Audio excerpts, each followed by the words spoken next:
Taylor uncle आज कुछ ज्यादा ही बिजी लग रहे हैं। नमस्ते अंकल जी। हाँ नमस्ते। हाँ जी बेटा। मेरे कपड़े तैयार हो गए? हाँ कपड़े आपके सिलाई हो गए बेटा, प्रेस हो रहे हैं, बस 2 मिनट में आपको कपड़े देते हैं। अरे प्रेस कर दो जल्दी। पढ़ाई कैसे चल रही है आपकी? पढ़ाई ठीक चल रही है। हाँ कौन सी क्लास में हो? अभी तो फिलहाल 10th में हूँ। अच्छा अच्छा।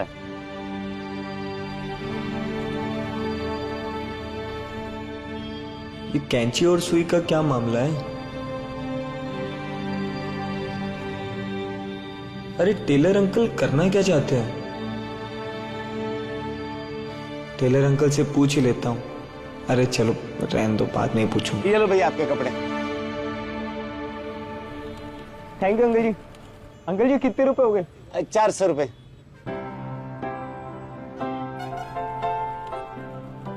थैंक यू बेटा। अंकल एक बात बताओगे? हाँ जी बेटा।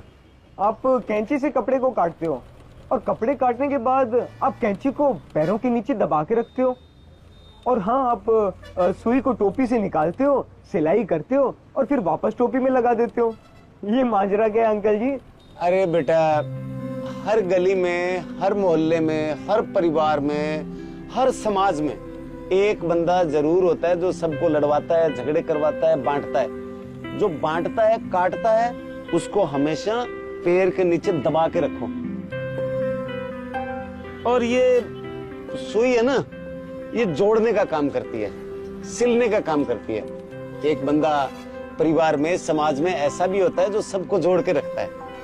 तो बेटा बांटने वाले को हमेशा पैर के नीचे दबा के रखो, जोड़ने वाले को हमेशा सर का ताज बना के रखो। अरे वाह अंकल जी, आपके कितने ऊंचे विचार हैं। आपसे बहुत कुछ सीखने को मिलता है। लेकिन एक बात है, बांटने वाले तो बांटने की कोशिश करते ही रहेंगे, चाहे कुछ भी कर लो। ये हिंदुस्तान है जो ना कभी बटा है ना कभी बटेगा, कि निशाने चूक गए निशान बाकी है, निशाने चूक गए निशान बाकी है, शिकार गाह में मचान बाकी है।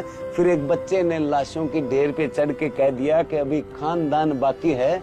अरे वो जमी बांट के खुश हो गए, उनसे कह दो कि अभी आसमान बाकी है, उनसे कह दो कि अभी आसमान। वाह अंकल जी क्या बात है, तुसी ग्रेट हो। देखो बन गया ना तिरंगा।